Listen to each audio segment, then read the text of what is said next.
mirando un gráfico que nos va a permitir entender a lo largo de toda la información que vamos a recorrer ahora cuál es el problema central, obviamente en el que está Silvina Batakis, alrededor de ella todo el gobierno, pero más allá de Batakis y del gobierno, el problema en el que se encuentra el país. ¿De qué se trata esto? El título es Gobernar es gastar. Es una historia del gasto público desde el año 2004 en adelante. La llegada de Néstor Kirchner hasta hoy. Como porcentaje del producto, recibe un nivel de gasto de 0,2%. Es el Kirchner que negocia con el fondo, que intenta, compite mal agresivamente con Lula da Silva para ver quién le ofrecía más superávit fiscal al Fondo Monetario Internacional. Miren lo que es la curva de ascenso del gasto. Acá hay un gran crecimiento. Estamos hablando 2007, 2008, 2008, 2009. Esto se llama, el gobierno de Cristina Kirchner, se llama Sergio Massa. Esto es la gran incorporación de beneficiarios a ciegas al ANSES. Ahí empieza el corazón del problema fiscal que tiene la Argentina, de muy difícil resolución, porque es muy difícil políticamente tocar las jubilaciones. A pesar de eso, en su última revisión, se conoció el informe hace 2 semanas, antes de la salida de Martín Guzmán, el Fondo Monetario pide una reforma previsional. Estamos yendo acá con esa pretensión. Fíjense cómo sube. Macri lo reduce drásticamente. 2016, 0,1% del producto, menos 1,6% del producto, menos 2,4%, menos 1,3%. Esta es la historia de Macri, es la historia fiscal de Macri, probablemente sea la historia política de Macri. Si esto lo mira Cristina o lo mira cualquier persona del kirchnerismo, si lo mira Alberto Fernández inclusive por su historia, va a decir, bueno, es obvio que tenemos que seguir haciendo lo que hacíamos, porque a Macri le debe haber ido mal por esto. Y este es Alberto Fernández. La sube del 2020 y se mantiene en niveles altísimos, con un aumento del gasto de 4,5% del producto. Este es el problema que debe resolver Batakis. Y si uno mira lo que está pasando hoy en el oficialismo, no se deja llevar por declaraciones, no se deja llevar por el ruido de superficie, lo que está pasando es que todo el oficialismo está yendo al ataque de Batakis para que gaste más, no menos. Hay un discurso, inclusive producido, instalado desde la Casa de Gobierno, que consiste en decir, Batakis tiene un problema, el silencio de Cristina. Es verdad, no sabemos cuándo se va a pronunciar finalmente Cristina Kirchner sobre el ajuste que tiene que hacer Batakis. Pero es un discurso sumamente engañoso, porque lo que vamos a ver esta noche es que los primeros que salen al ataque de Batakis, concretamente, no con declaraciones, sino con demandas, son los aliados del presidente, no necesariamente los aliados de Cristina Kirchner. El tema que está en la agenda del día, el tema que está en la agenda de estos días es que, como siempre, le pasó también a Macri, la reducción del gasto público supone tocar una palanca que es la palanca probablemente más a mano para reducir ese gasto público, que es la de los subsidios energéticos. También es un tema sumamente delicado y por eso durante todo el periodo kirchnerista, sobre todo durante la larga secuencia de Cristina Kirchner, ensayaban alguna reducción del gasto por vía de subsidios energéticos que no lograban finalmente hacer. ¿Por qué? Por miedo a una gran rebelión social en contra de la quita de subsidios. ¿Tiene lógica? Claro que tiene lógica. Si uno mira cómo empezó la caída de Dilma Rousseff en Brasil a partir del 2013 y termina en un impeachment, tiene que ver con el costo de los servicios públicos, el precio de los servicios públicos.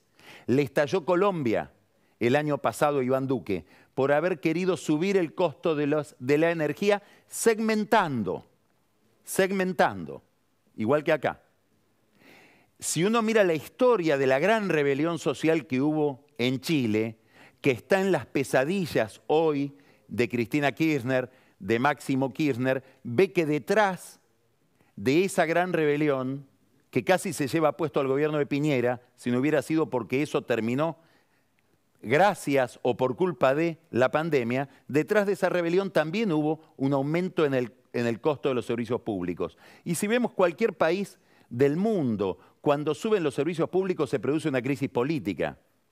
Quiere decir que miran bien, hay un problema. Ese problema energético lo vamos a ver en este cuadro, que es muy sencillo, es lo que cuesta la energía en la región. Dólar por kilowatt hora. 127 para el sector industrial en Uruguay, 273 para el residencial. Es decir, el que tiene una casa en Uruguay, en Punta del Este, en Carrasco, en Montevideo, está pagando esto, 273 dólares. Paraguay 42 contra 60. Chile 42 el industrial, 60 el residencial. Chile, el industrial 110, el residencial 164 dólares. Brasil 112 y 188. La Argentina tiene dos características anómalas respecto de todo lo demás. Primero, el residencial está regalado, 73 dólares. Pero lo más importante, a diferencia de lo que pasa en cualquier lugar del mundo, se le cobra menos al residencial y más a la industria. En una medida totalmente demagógica, porque obviamente que nosotros pagamos igual este costo en los precios de los bienes. Es decir, esta energía que paga además la industria se le traslada al consumidor que paga esta energía barata. Obviamente que esto, fíjense, comparen estos 273 de residencial uruguayo con el 73 de la Argentina, o el brasileño, o el chileno. Esta diferencia no solamente hace que haya un gran costo fiscal, es decir, esto se paga con impuestos, que son los subsidios. No solamente implica un ataque sobre las reservas monetarias, los dólares que faltan, el problema de salida de dólares no es solamente porque la gente huye del peso y va hacia el dólar, hay una salida de dólares por la necesidad de importar energía porque nadie invierte con estos precios en generar energía o en producir energía. Pero además hay una tercera dimensión. Esto tan barato produce el derroche. ¿Quién controla si la luz está prendida en una casa hoy? La gente de determinada edad que tiene todavía una memoria histórica de cuando la energía era cara. A partir de determinada edad, la gente ya no controla si está la luz prendida o apagada, porque no sabe cuánto vale. Bueno, ahora, heredera de la agenda de Martín Guzmán, Silvina Batakis tiene que hacerse cargo de este problema, que es un problema muy complejo y probablemente inconducente la solución que le están buscando. Guzmán se fue con este tema en la mira. Se produjo el informe del fondo del que hablábamos recién y el jueves siguiente Guzmán tuvo una conversación a solas con Alberto Fernández. Lo que trasciende en la Casa de Gobierno de esa conversación es que Guzmán le adelantó a Fernández que él se iba, salvo que echara a la gente de Cristina Kirchner en el área energética y salvo que le permitiera a él poner a un funcionario propio en la mesa de dinero del Banco Central, donde se hacen las operaciones financieras. No que se vaya Miguel Pelle, pero sí tener a alguien que conviva con los técnicos de Pelle en la determinación de las operaciones financieras diarias del Banco Central. Aparentemente, según los amigos de Fernández, Fernández le dijo a Guzmán, me estás pidiendo dos imposibles, y ahí es donde él se va. Una nota al pie de página interesante desde el punto de vista informativo. Todo el mundo supone que la visión de la economía que tiene Cristina Kirchner la alimenta Axel Kicillof. Es verdad. Kicillof es central en la cabeza de la vicepresidenta, en su visión del problema económico. Pero habría otra persona que también influye, con la que ella habla, con la que habría tenido dos reuniones en los últimos tiempos. No es Melconian, es Miguel Pelle, que le transmite su propia visión del problema económico, que fue durante todo este tiempo, diríamos desde que llegaron al poder, muy divergente de la visión que tiene y que tenía Martín Guzmán. Importante ese túnel entre Pelle y Cristina Kirchner. Quiere decir que Batakis se hereda el mismo problema por el cual Guzmán quería que se fueran los kirchneristas del área de energía. Y ahora Batakis tiene que llevar adelante el programa de reducción de subsidios por el cual hay que anotarse, enviar un formulario si uno considera que es merecedor de un subsidio. Hay distintos niveles de ingresos u otros indicadores, propiedades, etcétera, a partir de los cuales a la gente se le va a quitar el subsidio, es decir, va a recibir un aumento en el precio de la energía. Paulatino. Parte de ese aumento se va a realizar este año, parte el mes que viene. Primer problema de esta segmentación. Político, no económico. Muchísima gente que va a recibir un aumento significativo en la boleta de los servicios públicos, sobre todo de la electricidad, no se considera rico. Estamos hablando de que si alguien tiene ingresos superiores a 349.000 pesos por mes, está considerado como parte del primer 10% de población en cuanto a nivel de ingresos. Bueno, mucha gente que tiene ingresos por más de 349.000 pesos no se considera pudiente. Fernanda Vallejos habló de millonarios, no son millonarios. Entonces ahí va a haber un primer malestar en la clase media. Va a haber además, y por eso es tan difícil segmentar, porque hay muy poca información, las bases de datos son muy imperfectas y por eso el gobierno ahora pide tiempo. Darío Martínez, el secretario de Energía, pide tiempo, comienza a procrastinar. Reclamos judiciales, reclamos frente al mismo órgano administrativo por la vía de... Y esos reclamos van a tener que ser confrontados con bases de datos, a ver si el que dice a mí no me toca la quita de subsidios realmente está encuadrado en lo que la reglamentación establece que corresponde una exención y seguir manteniendo el subsidio. Eso puede demorar mucho todo y puede judicializar todo, como pasó en la época de Macri. Hay además un problema estructural que tiene que ver con la información que el Estado argentino tiene sobre la gente.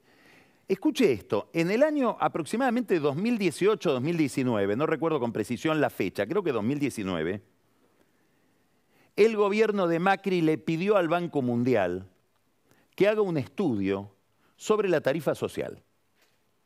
El Banco Mundial hizo ese estudio, es decir, sobre la tarifa que se le cobra a los más pobres, y llegó a la conclusión de que la aplicación de esa tarifa, como estaba vigente en el 2019, tiene un 60% de divergencia respecto de lo que debería ser. ¿Qué quiere decir esto? que hay un 30% de gente que cobra la tarifa social y que no merecería cobrarla, que puede pagar la energía, pero el Estado se la rebaja, se la abarata, suponiendo que tiene un nivel de ingresos inferior al que verdaderamente tiene. Y hay un 30% de gente que tendría derecho a cobrar la tarifa social, pero que no está incluida en ese beneficio. Es decir, 30% arriba de error, 30% abajo de error. El otro problema es, diríamos, cultural o de costumbre. Alejandro Katterberg, con Poliarquía, hizo el año pasado una encuesta sobre impuestos. Y le preguntó a la gente, es una encuesta que la hizo en alianza con la Universidad Torcuato Di Tella, ¿cuál es el impuesto a que a usted más le molesta? Y la primera respuesta abierta era la luz. Es decir, muchísima gente cree que el cobro de la energía eléctrica no es una tarifa, es un impuesto. No es algo ligado a la contraprestación de un servicio que uno consume y si consume más, tiene que pagar más. Y está como aceptado, como supuesto, que eso no hay que pagarlo. Son los precios esos que vimos recién. 73 de la Argentina, 273 contra Uruguay para dólares para la tarifa residencial. Ahora hay otro problema. Y es, supongamos que sale todo perfecto. Es decir, que todas estas dificultades técnicas para la aplicación de la quita de subsidios no son dificultades y se resuelven correctamente. Imaginemos eso, que es difícil de imaginar. ¿Cuántos son los subsidios? Escuche, 2 billones de pesos. Se le llena la cabeza de ceros a uno. Es decir, son 2 millones de pesos. Si todo esto sale como quiere Batakis, suponemos como quiere Fernández, como se acordó con el Fondo Monetario Internacional, ¿cuánto se ahorra el Estado? ¿Cuánto es esta quita de subsidios? Según lo que dijo el propio secretario de Energía Martínez, 150.000 millones de pesos. Perdón, 15.000 millones de pesos. 15.000 millones de pesos. 2 billones contra 15.000 millones. Quiere decir que estaríamos haciendo un recorte de 0,75% de los subsidios. El año que viene, como va a haber un mayor aumento en el precio de los servicios, porque va a haber un mayor recorte de subsidios,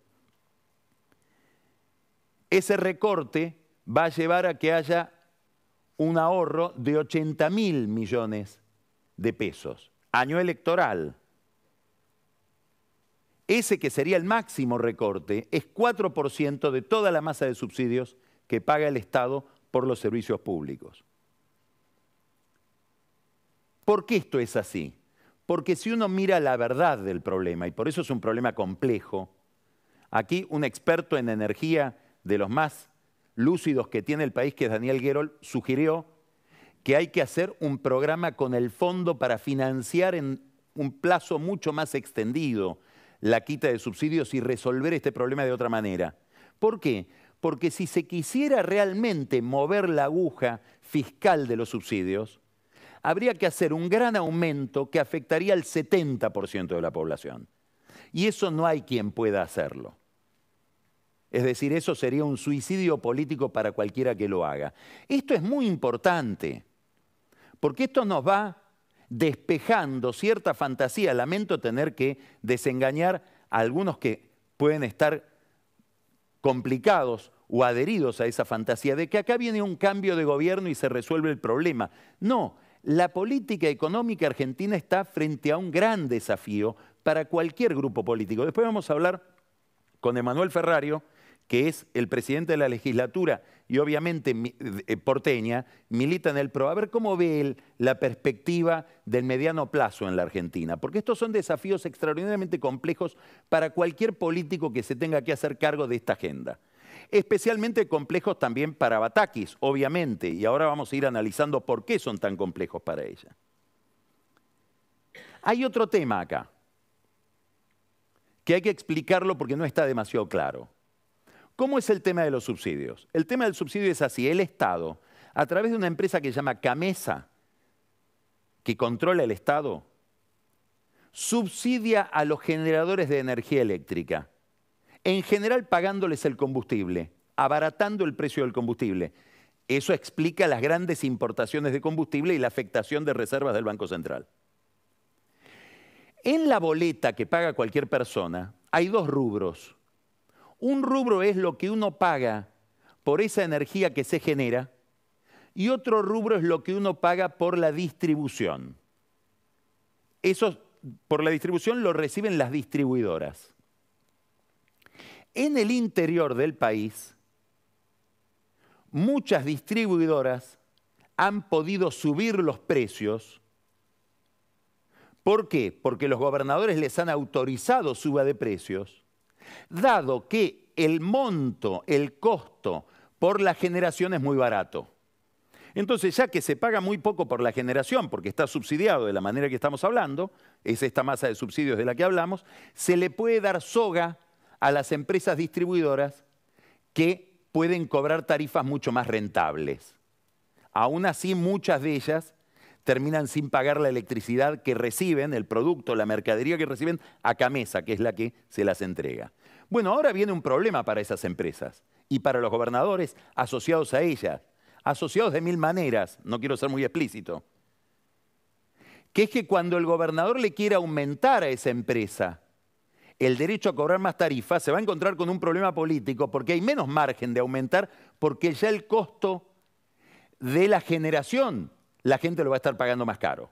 O sea que viene un problema para las distribuidoras que pretendan aumentar su tarifa, el precio que cobran. Este es un problema especial en el AMBA, en el Gran Buenos Aires, donde Edenor y Edesur son las que menos cobran. También es cierto, son las que tienen el negocio más rentable, porque tienen millones de personas concentradas en muy pocos lugares. Por eso los técnicos dicen, no compares la tarifa de Edenor con la tarifa de Edenor o de Edesur en el Gran Buenos Aires con la tarifa que paga un pueblo en Córdoba o en Santa Fe. Tenés que comparar con Río de Janeiro, con San Pablo, con megalópolis, porque la escala es distinta y el negocio es distinto.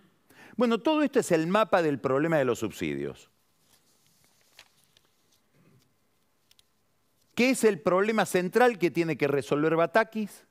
Y que veremos si los técnicos a los que quería echar Guzmán colaboran en que pueda resolverla o, inspirados por un concepto que es que esto no debe suceder, que es el concepto central de Cristina Kirchner, que lo máximo que admitió fue un aumento de tarifas del 9% allá por enero del 2021 y después pidió congelamiento porque venían las elecciones. Hay que ver si ahora esa gente cambió de opinión o está de brazos cruzados o trabajando a reglamento. Gran problema para Silvina Batakis.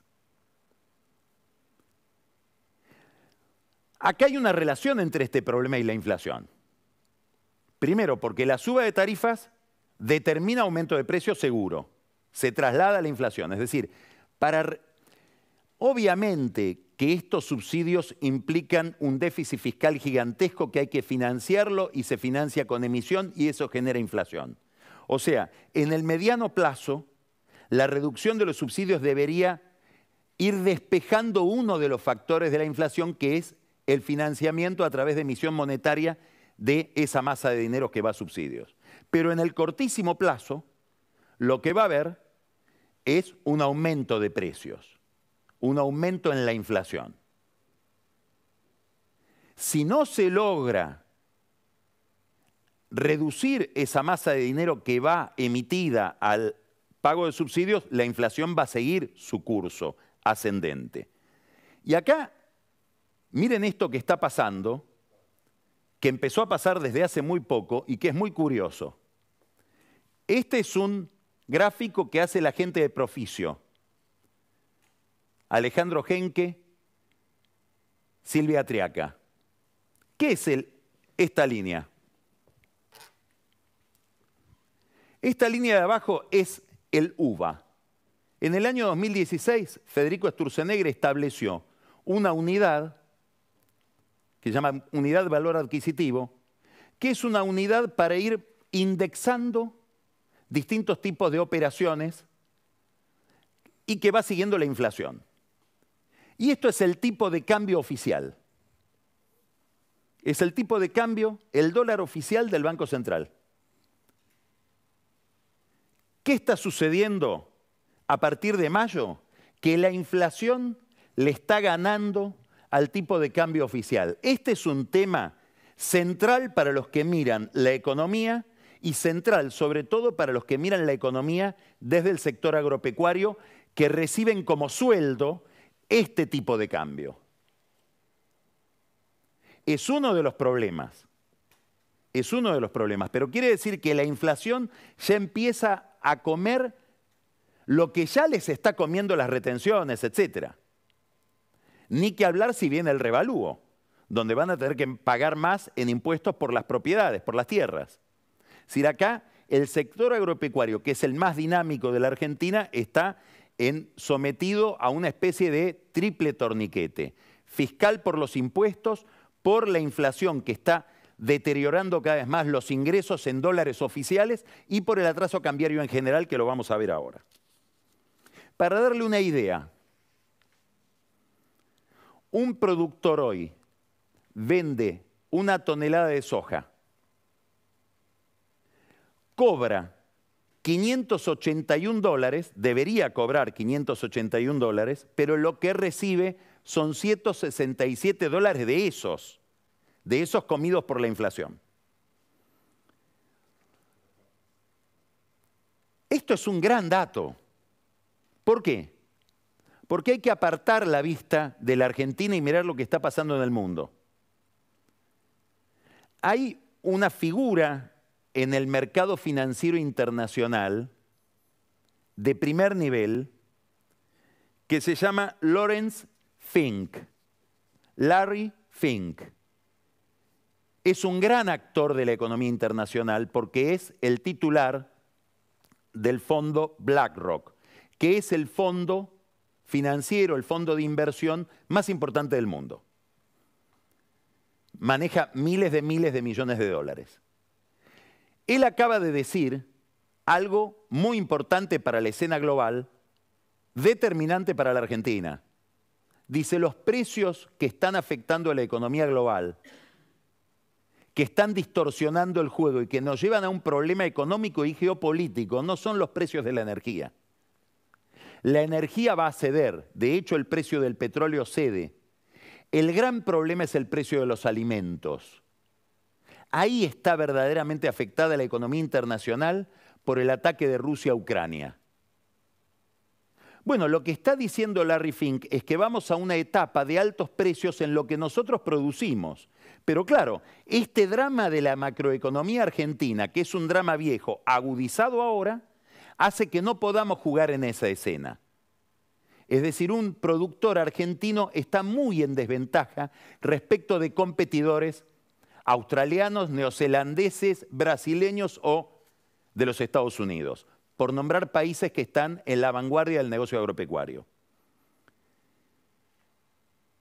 Es uno de los problemas que está planteando hoy el mundo. Habló otro actor principal de la escena financiera internacional, Jamie Dimon. Es nada menos que el chairman de JP Morgan, que es el banco más importante del mundo. Y dice, hay que agarrarse, porque con la suba de tasas, muy probablemente Estados Unidos, y derivado de Estados Unidos el mundo, entre en una recesión. O sea que estamos en un mundo muy complicado y estamos entrando a esa tormenta muy débiles por problemas endógenos, por problemas propios. En este contexto se sigue produciendo este problema. ¿Esto qué es? Este es el dólar real, es decir, en relación con la inflación, promedio de cada año, es decir, promedio del 75, promedio del 92, promedio del 2002, promedio de este año, a lo que serían pesos de hoy. Obviamente, si vamos al 2002, tenemos un dólar de 3,17, pero hoy sería de 2,59. Bueno, este dólar oficial de hoy, que promedio en el año sería un dólar de 112 pesos, el día en que lo toma está a 130, es un dólar, observe acá, similar casi al peor momento de la convertibilidad. En el peor momento de la convertibilidad teníamos un dólar de, digamos, 100 pesos, antes de que salte todo, antes de la gran devaluación de Duhalde. Hoy tenemos un dólar de 112 pesos, es decir, un enorme atraso cambiario. Y un blue, que es esta línea, que se dispara. ¿Cuándo se dispara el blue de esa manera? Cuando hay pánico. Esto es miedo, esto es incertidumbre. ¿Con qué lo frenan? Bueno, la tasa de interés tendría que ser exorbitante para parar ese movimiento de gente que sale a buscar dólares como sea. Este es un problema enorme, ¿por qué? Porque esta diferencia, esta brecha, se suma a la otra brecha. Ya vimos una brecha entre inflación y dólar que recibe el campo. Ahora tenemos la brecha entre lo que vale el dólar blue o el dólar libre, el contado con liquidación, cualquier otro dólar y el dólar del Banco Central. Y esto ya lo hablamos muchas veces. Esto hace que el que tiene granos los retiene y el que tiene que importar cosas importa antes, porque supone que esto en algún momento se va a aparecer, es decir, que va a haber una devaluación. Esto lo veía también Guzmán.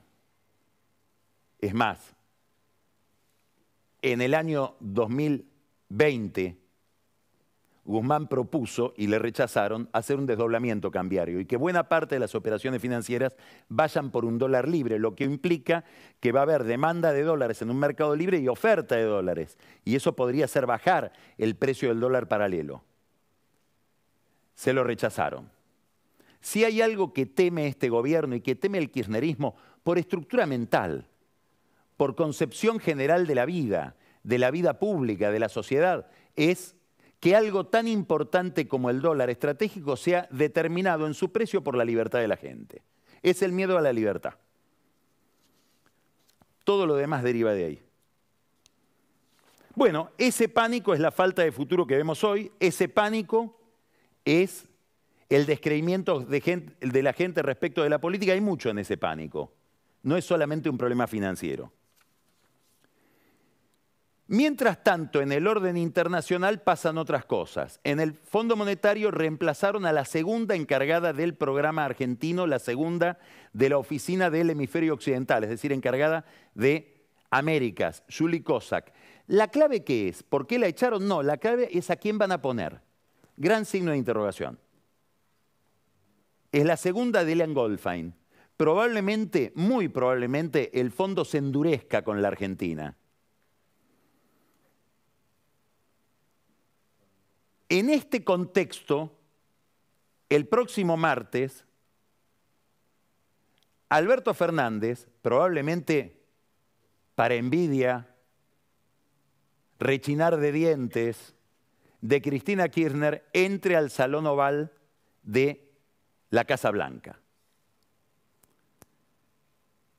y se encuentre con Biden para pedirle centralmente ayuda en el fondo y que los organismos de crédito oficiales de los Estados Unidos, es un pedido audaz, financien empresas argentinas, pero sobre todo empresas americanas para producir más en vaca muerta. Ahí se va a encontrar seguramente con una agenda geopolítica. Mire este video. Este video, la que habla es Laura Richardson. Es la titular generala del Comando Sur, es decir, del sistema de defensa enfocado en América Latina de los Estados Unidos, la que estuvo hace un mes y medio con Cristina Kirchner. Mire esto. This region is so rich in resources, rare earth minerals. lithium, the lithium triangles in this region. Over the last 5 years, 2017 to 2021, investment over 50 billion. I think it might be even closer to 100 billion of Chinese investment in this region. I think they're playing chess. Russia is also prevalent in this region, and I think they're playing checkers. I think they're there to undermine the United States. They're there to undermine democracies. I mean, this is very concerning. We have a lot of important elections coming up or just happened, and we have to continue to stay engaged and concerned with this. Habla sin filtro, sin el filtro que pone normalmente la diplomacia para hablar. El triángulo del litio está en el norte de la Argentina. Es Chile, Bolivia, Argentina. Dice, ahí están yendo los chinos. Hay un juego de los chinos que juegan al ajedrez en la región. Y hay otro juego, más tenue, de los rusos. Claro, tienen más dificultad de los rusos, que juegan a las damas. ¿Para qué? Para socavar la democracia de Estados Unidos. Y habla de elecciones recientes que se hicieron en la región. Probablemente habla de Petro en Colombia. ¿Puede estar hablando de Lula en Brasil? Bueno, ¿cómo se va a definir frente a este problema Alberto Fernández? Es un gran signo de interrogación, porque él va a pedir plata. Al final de todo, lo que pide es plata. En un contexto donde la semana que viene va a haber ejercicios militares conjuntos de Irán, Rusia y Venezuela en Venezuela.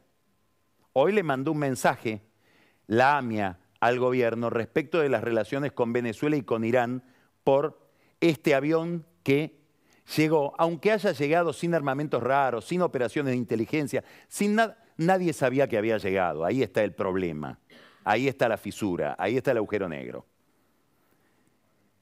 E indica que aviones venezolanos o iraníes llegan a la Argentina como territorio amigo, donde no van a tener problemas. Bueno, dentro de este contexto aparece la presión sobre Batakis. Uno, la presión de los gobernadores. Juan Mansur le organizó a Batakis una reunión con gobernadores donde vinieron muy pocos gobernadores, se la vaciaron la reunión. Es un cañonazo contra Alberto Fernández, porque Alberto Fernández tenía en los gobernadores una alianza contra Cristina Kirchner. Los que lo apoyaron para que haya acuerdo con el fondo, los que quebraron el bloque de senadores que conduce en los hechos Cristina Kirchner, fueron los gobernadores que no asistieron a la reunión de Batakis. Ahora, ¿dónde está el mensaje irracional? ¿Dónde está esta pretensión del gobierno de construir, de encontrar la cuadratura del círculo? En que convocan a apoyar la gestión de Batakis.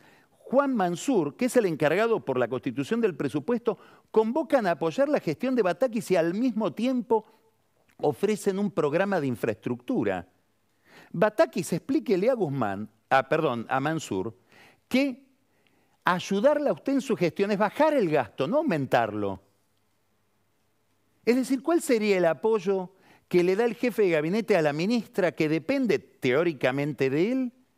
Si lo que proponen es un plan de infraestructura, ¿y con qué plata la van a hacer? ¿Le avisaron al fondo? ¿Por qué no van los gobernadores? Porque leyeron bien el informe del fondo, que dice que hay que controlar las partidas discrecionales que se giran a provincias, además de hacer una reforma previsional. Piden un ajuste en serio. Segundo apoyo de Alberto Fernández, después de los gobernadores, la CGT, preocupada por el deterioro del salario. Están preparando una manifestación de enojo. Dicen que es a favor del presidente. Yo no conozco manifestaciones a favor de un gobierno si reclaman por cualquier tipo de beneficio social que no se les da. Es en contra del gobierno. Lo que están midiendo los sindicalistas, astutos como siempre, es el nivel de agresividad del planteo. ¿Por qué? Porque ya hay un borrador de decreto que salió de Salud y de la Superintendencia de Salud y está en el Ministerio de Economía, por el cual el gobierno le estaría por conceder a la CGT, escuche bien, sacarse de encima las prestaciones de discapacitados. El afiliado a una obra social que sea discapacitado no va a tener derecho de atenderse con esa obra social, ahora se lo derivan al Estado. Y con eso las obras sociales se ahorrarían 60.000 millones de pesos al año. Claro, va a haber una rebaja entonces del aporte de los afiliados a la obra social porque va a haber menos prestaciones. No, sigue siendo igual de caro. Usted va a tener que seguir pagando lo que le paga al gremio, a la obra social, por las prestaciones que le brindan, pero ya no van a tener el compromiso de tener que atender a los discapacitados que se convierten en afiliados de segunda clase de las obras sociales. ¿Esto qué quiere decir? Que Batakis, a quien todos apoyan seguramente, va a tener 60.000 millones más de gasto. Ya es el plan de infraestructura para los gobernadores y este pacto negro con Alberto Fernández de la CGT, que supone un ahorro para las obras sociales y un sobrecargo de gasto para el Estado de 60.000 millones de pesos. Probablemente sea esta la lapicera que le piden que use a Fernández para firmar estos decretos. Por otro lado está el sindicalismo más ligado a Cristina Kirchner, que obviamente no quiere ajuste, porque son empleados públicos, ATE, son docentes, CETERA, SUTEBA, etc. Ahí hay otra presión por más gasto, no por menos gasto. El otro sostén del presidente gobernador es CGT, los movimientos sociales, que le piden un salario universal. Más gasto. Este es el apoyo a Batakis. El gobierno dice, ¿y Cristina por qué no la apoya? No, dejen que Cristina la obstruya, apóyenla ustedes. Porque es evidente que de la alianza albertista está saliendo el boicot contra la nueva ministra de Economía. Claro, hay un conflicto con los movimientos sociales políticos también que tiene que ver con candidaturas y con un ambiente que se va enrareciendo en el conurbano bonaerense y sobre todo en La Matanza, donde por ejemplo Emilio Pérsico lanza la candidatura de su mujer, Patricia Cubría, en contra del kirchnerismo gobernante en La Matanza. La novedad frente a este cuadro, el jefe de policía de La Matanza, del departamento de la policía bonaerense de La Matanza, acaba de convocar a gente que estaba destinada a otras tareas para patrullas. Y empieza a reforzarse el control social sobre ese distrito, que es un distrito donde nunca hubo conflictos. Los conflictos no se daban en La Matanza y ahora se empiezan a dar. ¿Qué hay? ¿Un choque? Sí, hay un choque entre los movimientos sociales y la política y una radicalización de los movimientos sociales, porque vemos al movimiento Evita por primera vez aliado al Polo Obrero, que es trotskista. Y el Polo Obrero, o Izquierda Unida, el Frente de Izquierda, perdón, tiene en La Matanza 2 concejales e hizo una gran elección. Quiere decir que se va configurando un cuadro complejo que va a implicar repartir más plata. Y un problema de seguridad. No se olviden que estamos hablando de la policía del gobierno bonaerense, cuya segunda figura es de La Matanza, que es Verónica Magario. En medio de este problema, la oposición no sabemos qué está mirando. A iniciativa de Cristian Ritondo, en un tema tan delicado como el tema del narcotráfico, estoy hablando del presidente del bloque del PRO en la Cámara de Diputados, ex ministro de Seguridad María Eugenia Vidal, acaban de suscribir todos los presidentes del bloque de la Cámara de Diputados un proyecto tan disparatado como esto. Crean una nueva fuerza de seguridad armada, le dan tareas de inteligencia, prácticamente voltean los secretos de sumario de la justicia para poder investigar todo lo que esté más o menos ligado a narcotráfico, es decir, todo, porque todo puede terminar en una investigación sobre el narcotráfico, y ponen esa fuerza en manos del ministro de Seguridad, que, dice la ley, puede designar o remover a cualquiera de sus miembros. Es decir, es una fuerza del ministro de Seguridad. Es una fuerza que la regula la política. Esta ley, que además en el artículo 16 mete al ministro del Interior, dice que va a ser el encargado de la parte de inteligencia criminal porque se olvidaron de corregir, ya el ministro del Interior no tiene nunca más que ver con la fuerza de seguridad desde hace mucho tiempo, es una manifestación extraordinaria de improvisación por parte de la oposición en un tema tan importante como el narcotráfico. Es probablemente el proyecto de Ritondo de que si hay un gobierno de Juntos por el Cambio, él va a pretender controlar esta nueva fuerza, pero lo interesante de todo esto es que es una muestra de confianza inesperada en Aníbal Fernández. Porque si Aníbal Fernández se despierta, lo que va a hacer el gobierno es darle los votos, armar esta fuerza y la va a controlar Aníbal Fernández, que puede, por la misma ley, designar o remover a cualquiera, inclusive sin mencionar que es por justa causa. Es un enorme poder concentrado en la mano de un político que no sabemos quién va a ser.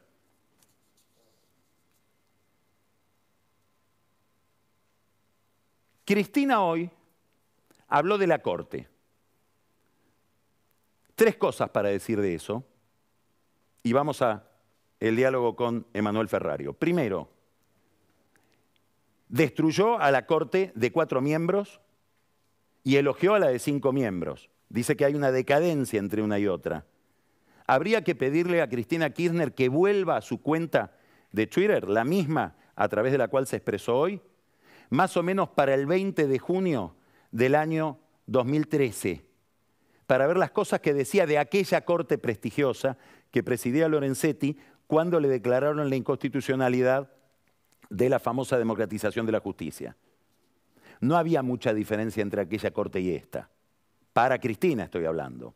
Y si uno se remonta en el pasado, va a encontrar muchísimas declaraciones muy peyorativas de la vicepresidenta, entonces presidenta, respecto de la Corte Suprema, que inclusive con la presencia de Zaffaroni ella denostaba.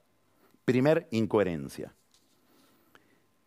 Segundo dato, se queja de que la Corte rechazó un recurso extraordinario para que el gobierno pudiera convalidar el decreto 690, que es el decreto por el cual Alberto Fernández convierte en tarifa el precio de Internet, el precio de la telefonía celular, de todas las telecomunicaciones. Está bien, es una posición de Cristina coherente con todo lo que ha predicado todo este tiempo respecto del sector telecomunicaciones.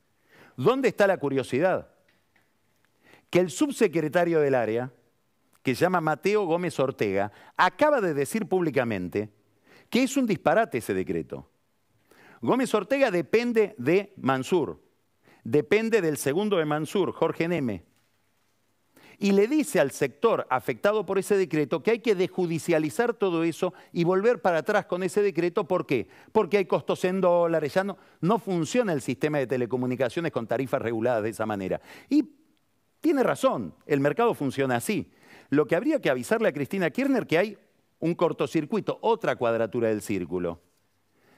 Ya tenemos la cuadratura del círculo de los gobernadores que adhieren a Batakis como pueden, pero le sacan plata, la CGT, los movimientos sociales.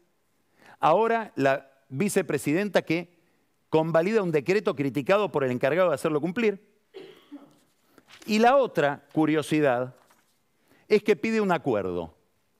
Ya lo pide en cuestiones económicas cuando habla de la economía bimonetaria, quiere un acuerdo con la oposición para hablar de justicia. En el mismo discurso donde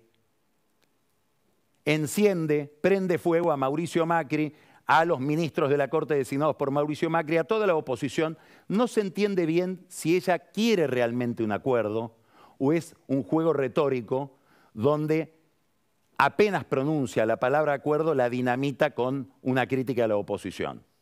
Más allá de eso, daría la impresión de que está pidiendo un acuerdo con la oposición. No hay nadie que se lo lleve, no hay ningún kirchnerista que le diga acá está el producto que vos pedís, no hay nadie que esté negociando con la oposición. Un poco por este juego, pide dulce de leche pero le tienen miedo y nadie se anima a llevarle dulce de leche. A ella que le gusta el té de dulce de leche, nadie se anima a llevárselo porque tienen miedo de equivocarse de marca. Vamos a empezar Odisea hablando con Emanuel Ferrario. Después vamos a seguir los mapuches y el gasoducto Néstor Kirchner. El sistema de acarreo y grúas de la ciudad de Buenos Aires. otra rareza de los contratos porteños. Vamos a ir al espejo de la historia con Camila Perochena, que nos va a hablar de las crisis más recientes y esta crisis económica.